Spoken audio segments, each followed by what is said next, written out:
Bien, muy buenos días. Me presento nuevamente para los que recién se suman a estos encuentros. Mi nombre es Anayera Sena y de parte de todo el equipo del área de educación digital les damos la bienvenida a este tercer encuentro sobre pensamiento computacional.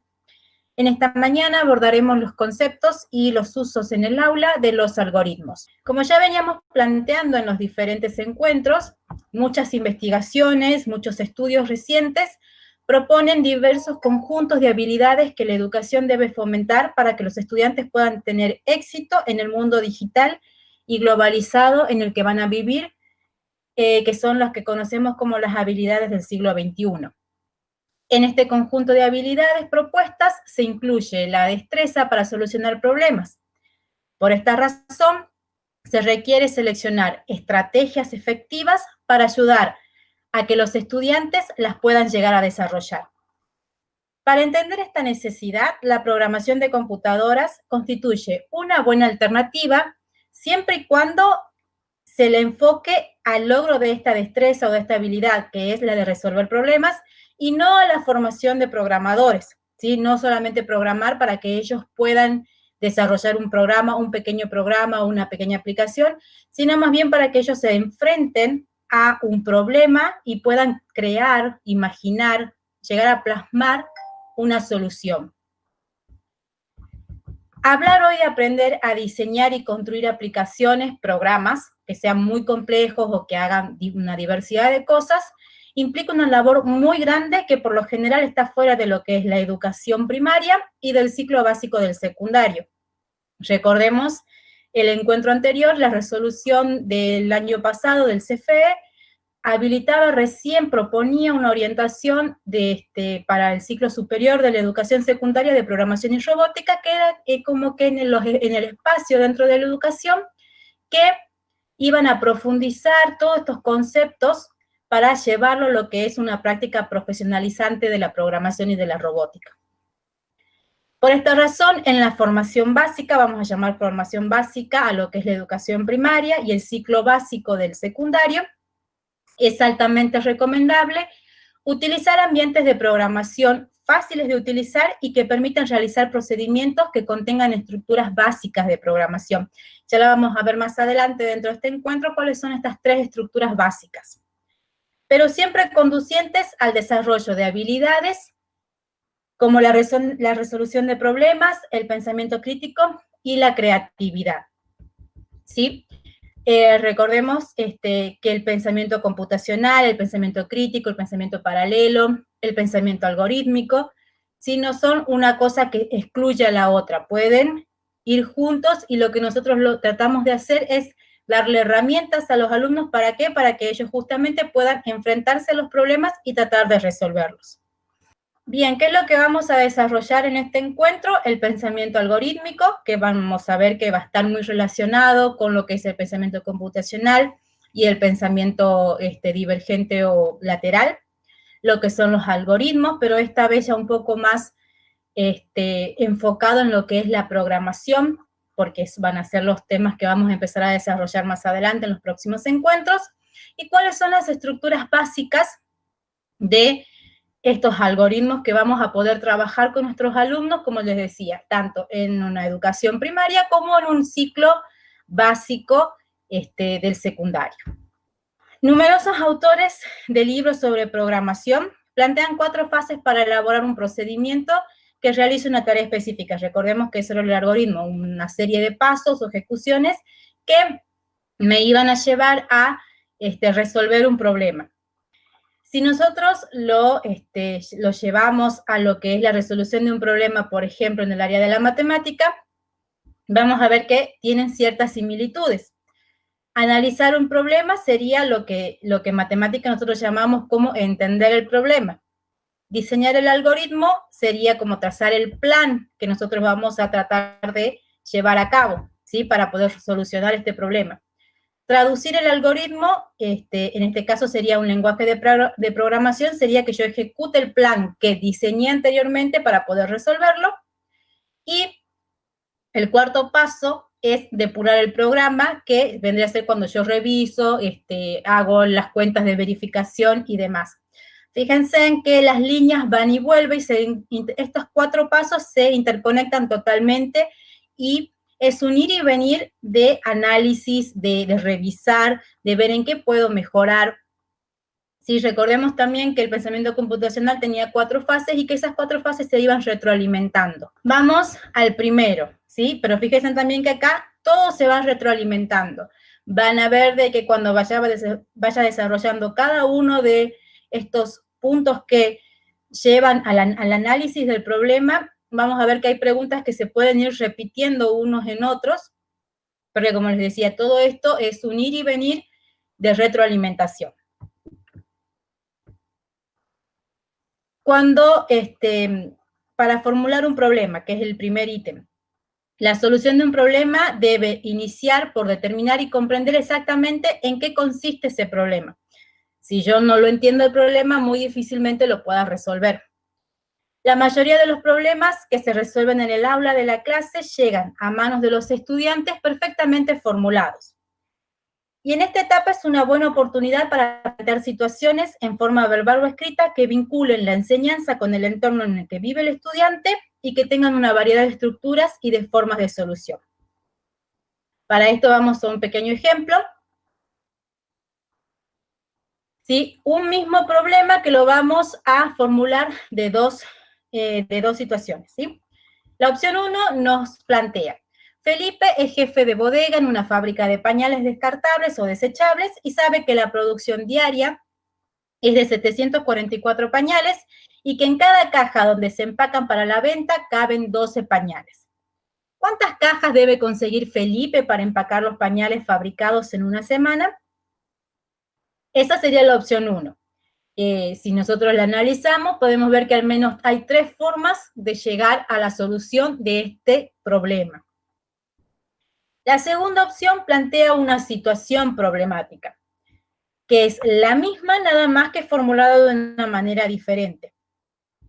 Felipe es jefe de bodega en una fábrica de pañales descartables o desechables, y una de las tareas del día consiste en llamar al proveedor de los empaques y ordenarle la cantidad suficiente de cajas para empacar los pañales fabricados en la semana próxima. El jefe de producción le informó ayer a Felipe que la producción diaria será de 744 pañales y en cada caja cabe una docena de ellos. ¿Qué debe hacer Felipe?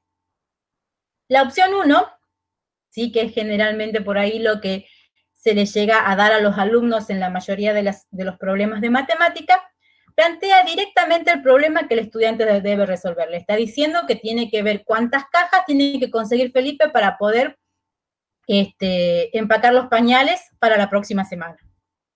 Mientras que la opción 2 plantea una situación y la pregunta es: ¿qué debe hacer Felipe?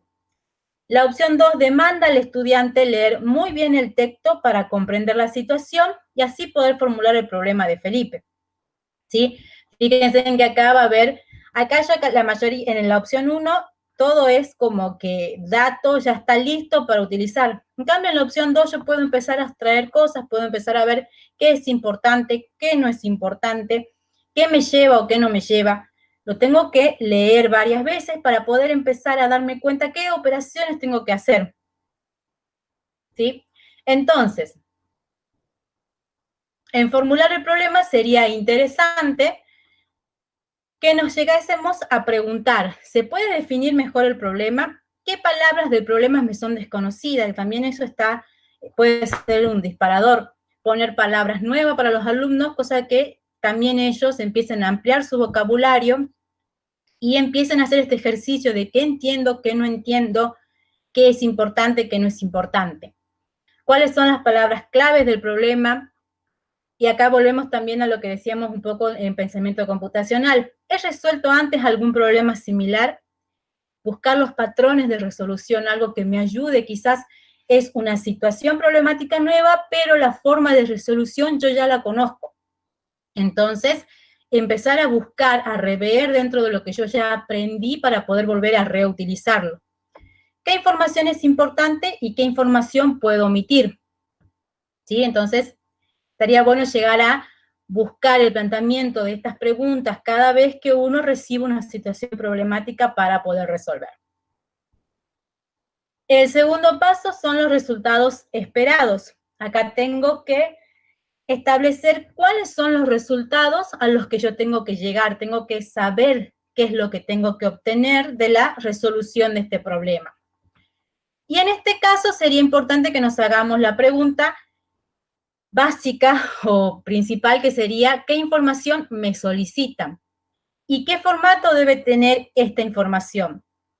Por ahí, cuando nosotros trabajamos en primaria o por ahí también en los primeros años del secundario, y empezamos a trabajar con las unidades de medición, muchas veces las situaciones problemáticas no están en la misma unidad de medición, y por ahí también se espera que los chicos hagan las conversiones. Bueno, acá en este análisis del problema es donde yo tengo que empezar a delimitar qué es la información que me están pidiendo y en qué formato tiene que estar esa información. Si las respuestas me las piden en kilómetros, si me la piden en metro, en litro, en centímetro cúbico, ¿sí?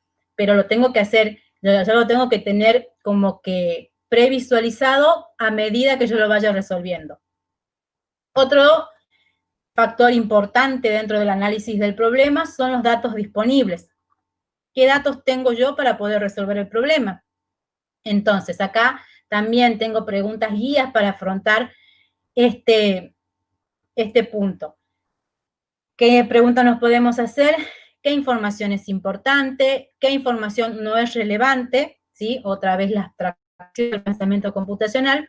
¿Cuáles son los datos de entrada, que son los datos conocidos? En este caso, la cantidad diaria de pañales que yo voy a tener, que se fabrica en donde yo estoy trabajando. ¿Cuál es la incógnita? ¿Cuántas cajas tengo que pedir para poder empacar toda la producción de la semana que viene?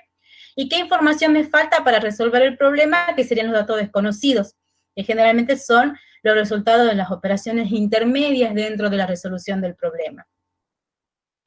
Nosotros sabemos de que las situaciones problemáticas, más aquellas que se asemejan a la vida cotidiana, sufren de restricciones. Hay cosas que yo puedo hacer y cosas que no puedo hacer. Entonces también está bueno de que le empecemos a plantear situaciones problemáticas a los alumnos que les den restricciones. Y acá sería conveniente plantearnos las siguientes interrogantes.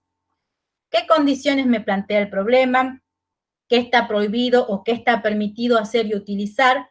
¿Qué datos puedo considerar como fijos, constantes, que me van a simplificar la resolución del problema? ¿Qué datos son variables? ¿Y qué datos debo calcular?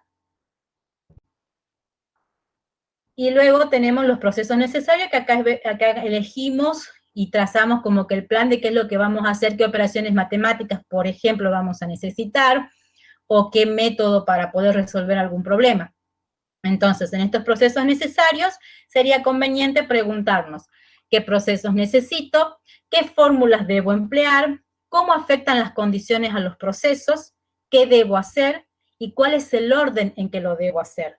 Recordemos que el algoritmo es una serie de pasos que tienen una secuencia lógica. Entonces, también es importante que nos planteemos qué es lo que debo hacer y en qué paso y en qué orden. Continuamos.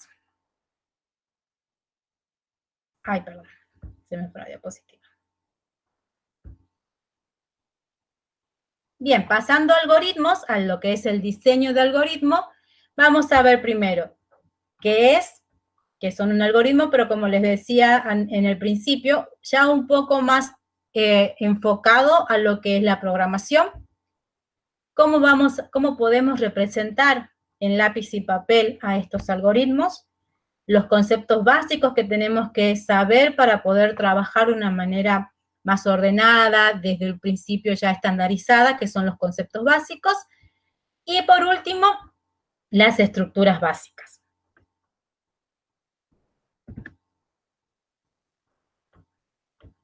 Bien, entonces vamos a ver qué es un algoritmo.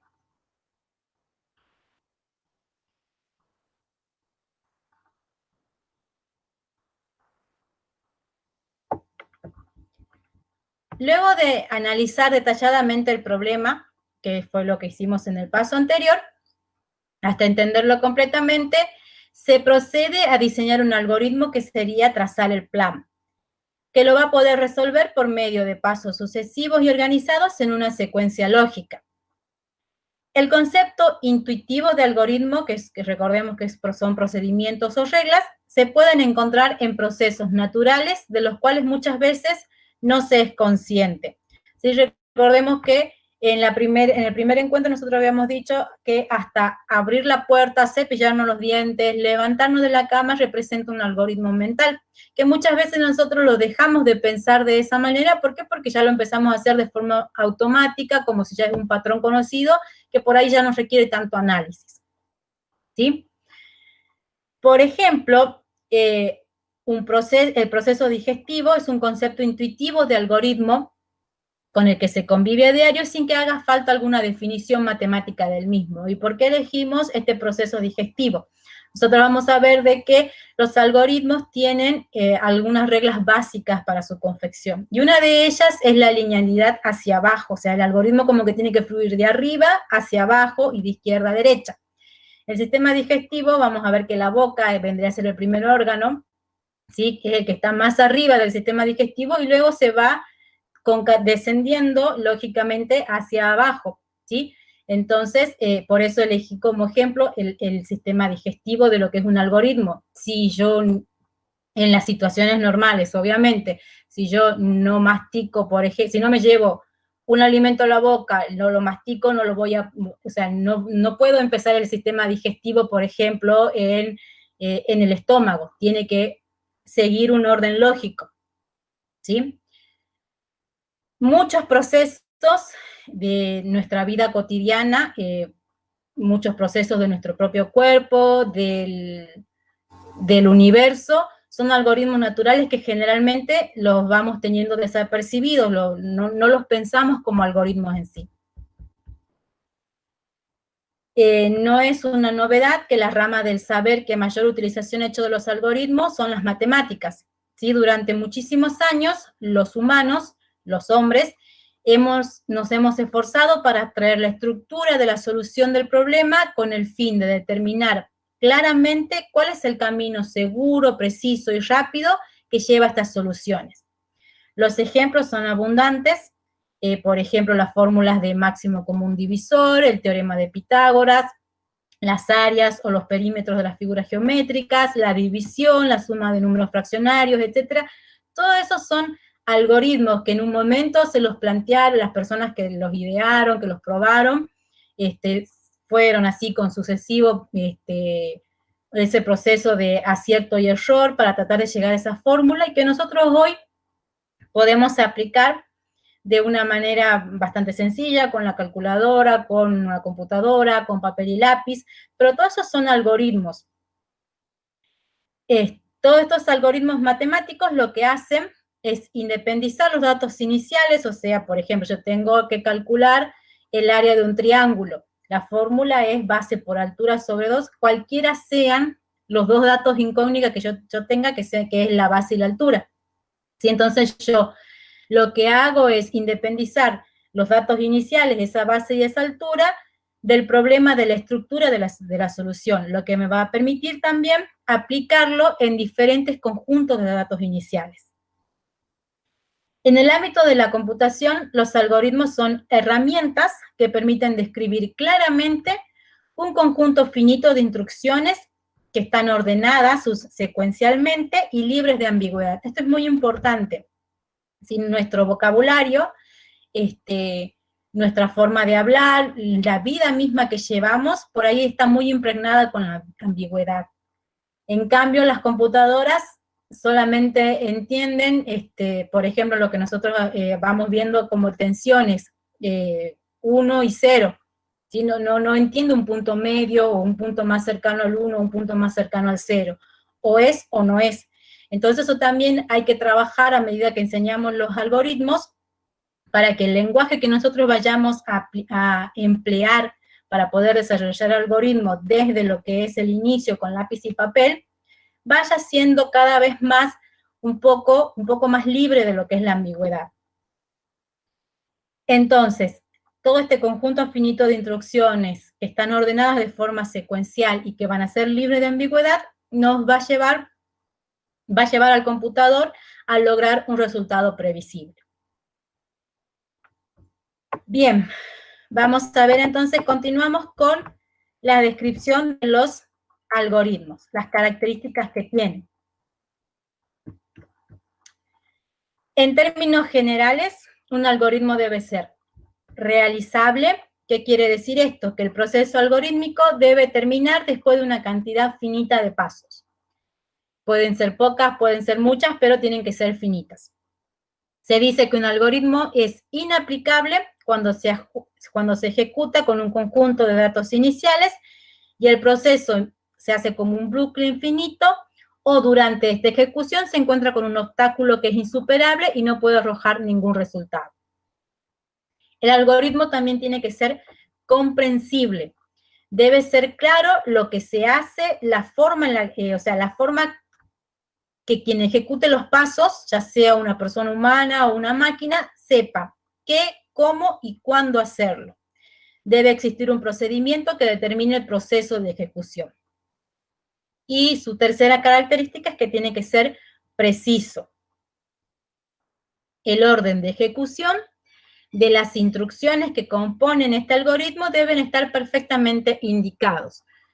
Cuando se ejecuta varias veces con los mismos datos iniciales, el resultado debe ser siempre el mismo.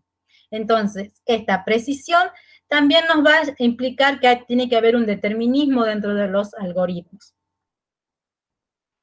Como les decía anteriormente, un aspecto muy importante sobre el cual los estudiantes deben reflexionar es la ambigüedad del lenguaje natural que utilizamos para comunicarnos diariamente con nuestros semejantes. La informalidad o formalidad en la comunicación va a depender de todos los elementos que nosotros ocupamos como vocabulario. El uso por ahí de comodines o de muletillas para decir las cosas, todo eso tenemos que, cuando tratamos de empezar a trabajar con algoritmos, tratar de ir refinándolo. Es fundamental que los estudiantes aprendan a diferenciar entre una comunicación informal y una comunicación formal, ¿sí? La comunicación formal nos va a dar, nos va a indicar, nos va a llenar el camino a lo que es la característica de la precisión dentro del algoritmo. Los algoritmos, más cuando lo trabajamos en computadora, no admiten ambigüedades, ¿sí? O es o no es, lo que yo le decía, no podemos encontrar por ahí un término medio, sí o no, verdadero o falso. No, para trabajar con computadoras no podemos llegar como por ahí a pedirle más, ¿sí? Y también hay que ver que cuando empecemos a transitar los nuevos encuentros, la mayoría de los lenguajes de programación tienen un vocabulario restringido, ya un vocabulario, palabras también restringidas, que nos van a ayudar a desarrollar estos programas que estamos tratando de implementar.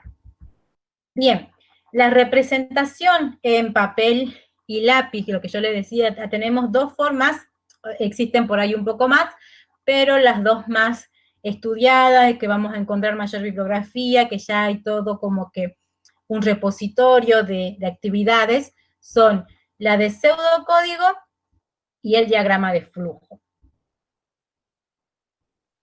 ¿Sí? Entonces, para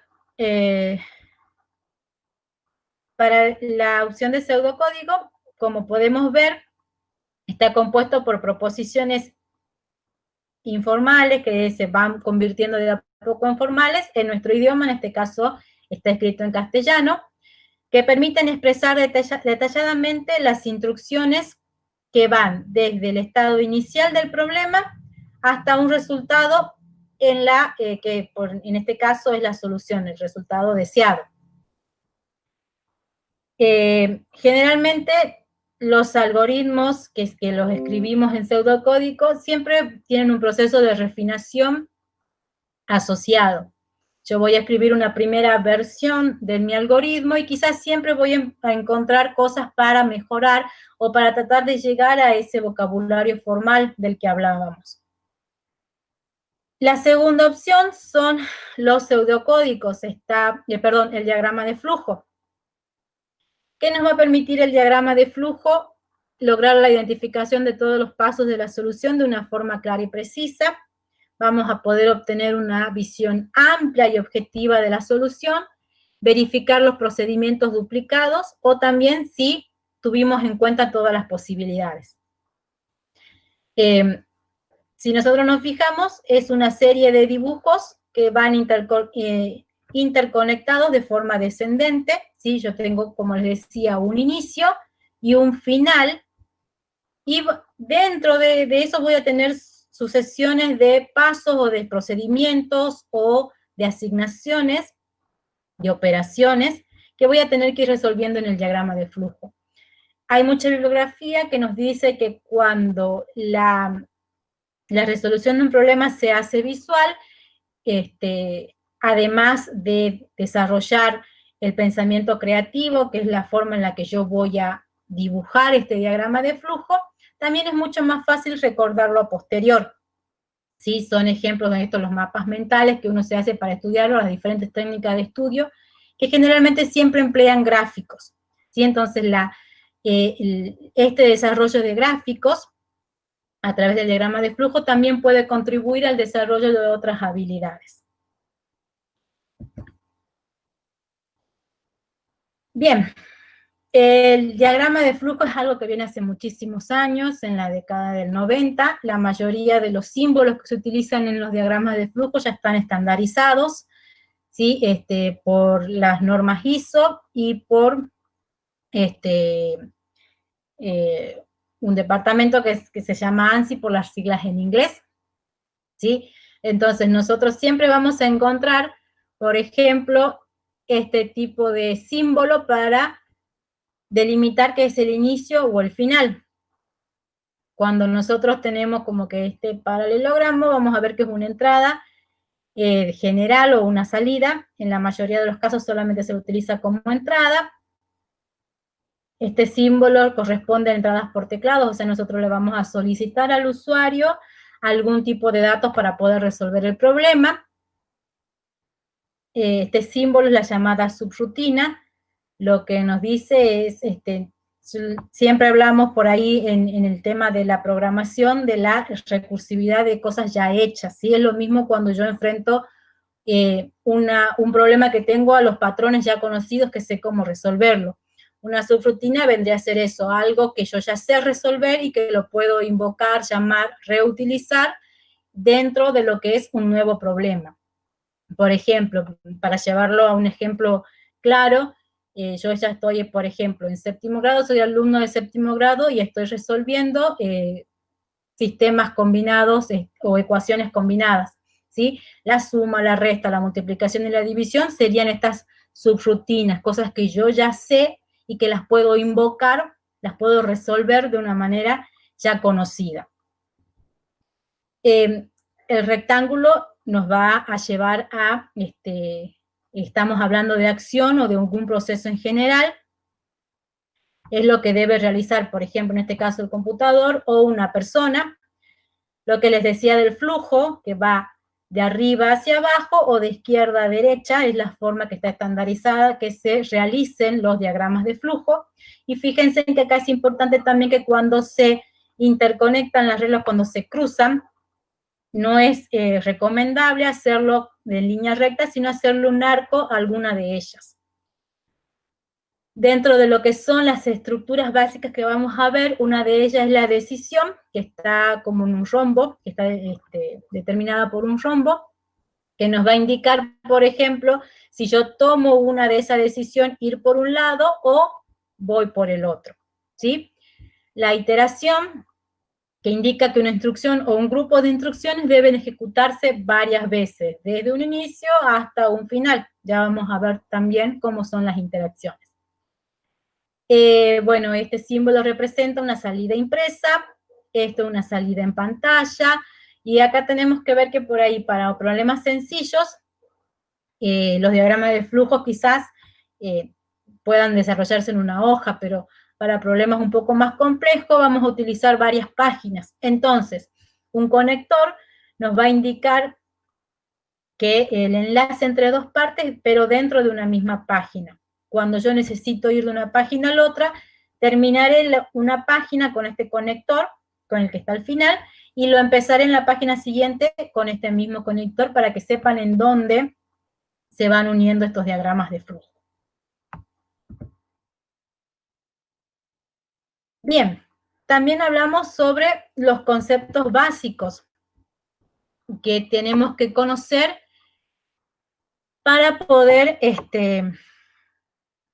trabajar con los diagramas de flujo, con los algoritmos y ya después en la programación.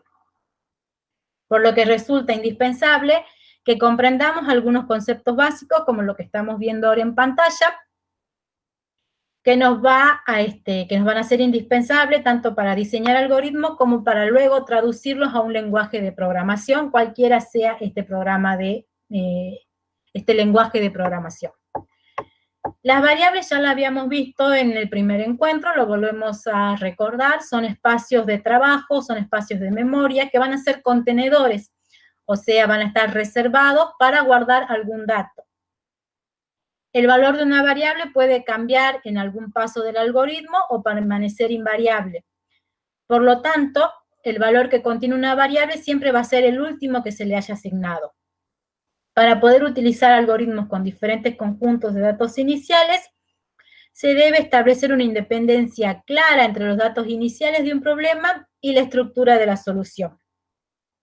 Esto se logra mediante la utilización de las variables, que son, como les decía, las cantidades que nosotros vamos a ir guardando los diferentes valores, que generalmente se las denotan con letras o con identificadores, con un nombre, por ejemplo, justamente nombre, sueldo, fecha, todo eso van a ser datos de variables y que pueden llegar a tomar cualquier valor dentro de un intervalo de valores posibles, ¿sí? Las constantes, a diferencia de las variables, son datos que luego de ser asignados no van a cambiar en ninguna instrucción del algoritmo. Pueden contener constantes matemáticas, como por ejemplo pi, o pueden estar generadas por nosotros mismos para guardar valores fijos. Los contadores y los acumuladores son similares, pero tienen sus diferencias entre sí.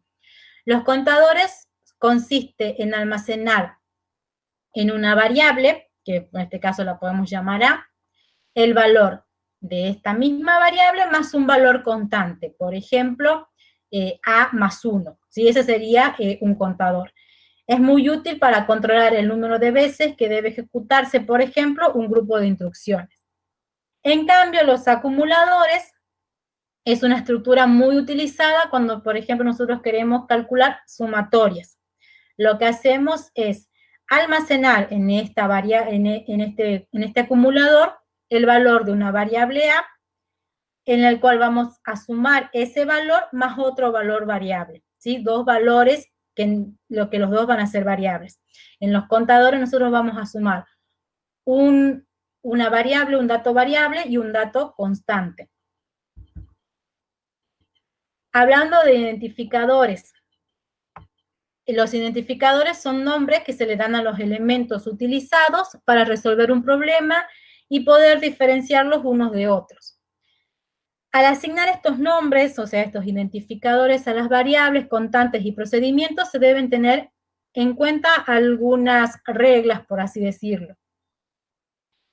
Los nombres pueden estar formados por una combinación de letras y de números. Por ejemplo, base triángulo, fecha 2, salario, saldo, saldo mes. En la mayoría de los lenguajes de programación, el primer carácter del nombre debe ser una letra. O sea, yo no podría poner el número 4 mes, por ejemplo. Tengo que poner mes 4. Siempre tiene que empezar con una letra.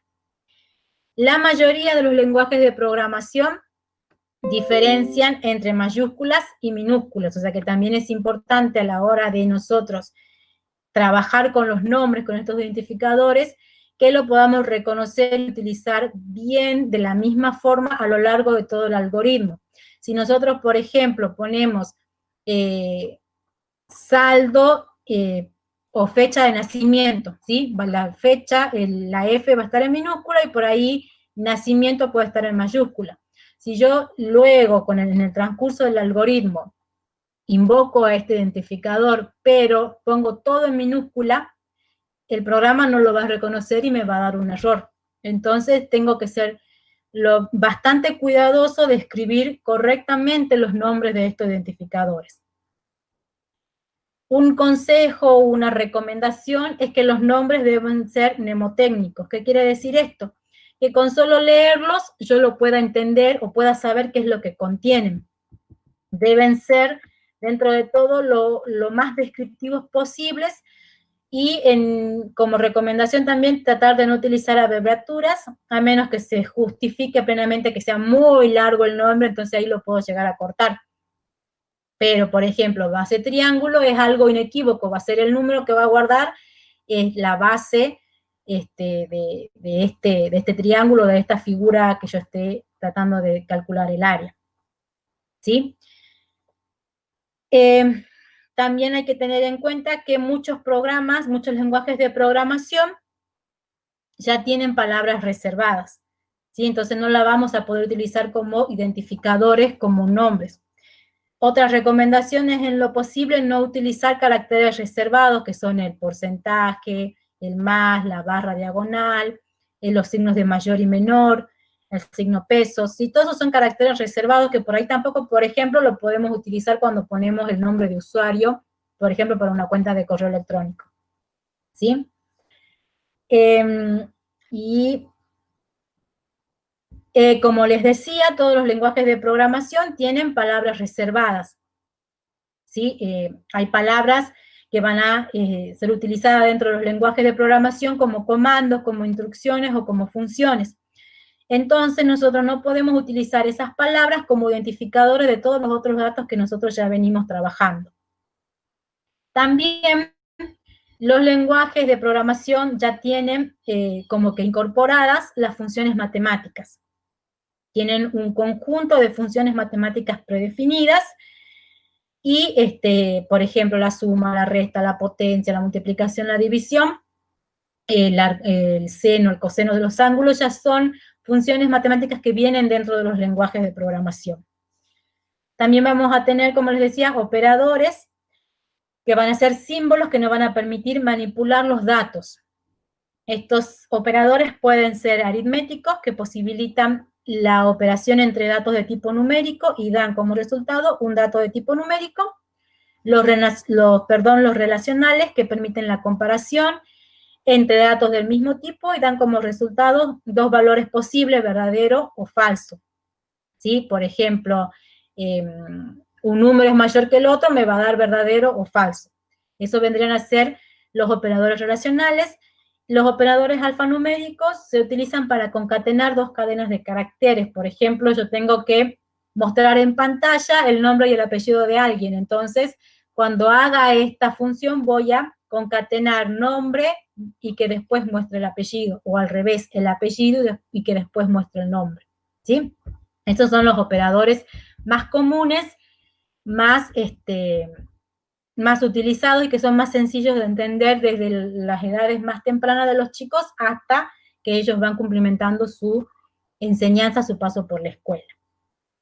Y vamos a ver las estructuras, ¿sí? Un algoritmo está compuesto, recordemos, por instrucciones de diferentes tipos organizadas secuencialmente en forma de estructuras de control, ¿sí?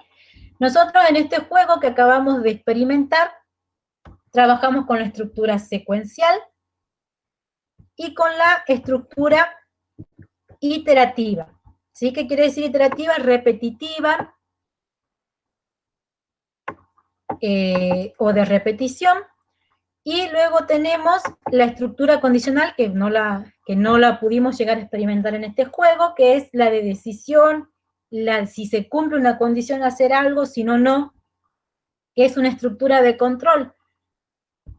Una estructura de control se define como un esquema que permite representar ideas de manera simplificada y que bajo condiciones normales es constante, ¿sí? Nosotros vimos de que por ejemplo, la estructura de control que nosotros utilizamos con el conejito fueron las flechas y los bucles de repetición. ¿Qué es lo que puede contener una estructura de control secuencial o cualquier otro tipo de estructura de control? Son la declaración de las variables, la asignación de estas variables, la entrada de datos, el procesamiento de datos y reportar los resultados, ¿sí? En todas las estructuras vamos a tener esto. Variables que van a ser los datos de entrada, si le tenemos que asignar, ya sea nosotros o pedirle al usuario que se los asigne, El procesamiento de datos van a ser las operaciones. ¿Qué voy a hacer yo con esos datos? Porque tengo que ofrecer un resultado. ¿Y qué tipo de resultado tengo que ofrecer? Que es lo que ya veníamos hablando en lo que era el pensamiento algorítmico. Cuando nosotros estábamos resolviendo, así como lo decía el profe, que la repetición, por ejemplo, la estructura de bucle, lo que me va a hacer es ahorrarme pasos, ¿sí? De este análisis de las estructuras secuenciales surge la creación de nuevas estructuras, ¿sí? Que nos van a llevar justamente a esto, a optimizar la cantidad de pasos que nosotros vamos a utilizar para resolver un problema. La segunda estructura es la repetitiva. Nosotros vamos a tener una condición de interacción, un bloque de instrucciones, o sea, todo lo que tenemos que hacer mientras esta condición sea verdadera, y luego de ahí vamos a continuar con el flujo del algoritmo. Las estructuras iterativas o de repetición permiten ejecutar una o varias instrucciones un número determinado de veces mientras se cumpla una condición, ¿sí? Esta estructura ayuda a simplificar los algoritmos, ahorrando tiempo valioso a quien resuelve problemas con la ayuda del computador. Básicamente, en lo que es programación, existen dos tipos de estructuras repetitivas. La primera es la que nos va a decir un número determinado de veces, que es la que nosotros vimos. ¿Sí? Vieron que tenía el bucle de repetición y abajo tenía el 4. Bueno, eso es el número determinado de veces que se va a repetir esa estructura, ¿sí? Y la otra opción, que es un poco más refinada, o sea, un poquito más avanzada en cuanto al uso, es mientras se cumple una condición. Por ejemplo, hagamos de cuenta de que en el ejemplo del conejito, las zanahorias volvían a crecer. Entonces, una estructura de repetición condicional con este mientras sería mientras existan zanahorias, que el conejito vaya haciendo el camino, mientras sigan creciendo las zanahorias. En este caso, el que nosotros acabamos de resolver, mientras comía la zanahoria no crecía ninguna otra más por atrás, entonces teníamos un número determinado de veces que se repetía esa estructura de repetición, ¿sí? En este caso, si volvían a crecer, ahí podríamos haber utilizado esta segunda forma de repetición. Y la última que yo les decía, que no la pudimos apreciar con el tema del conejito, es la condicional.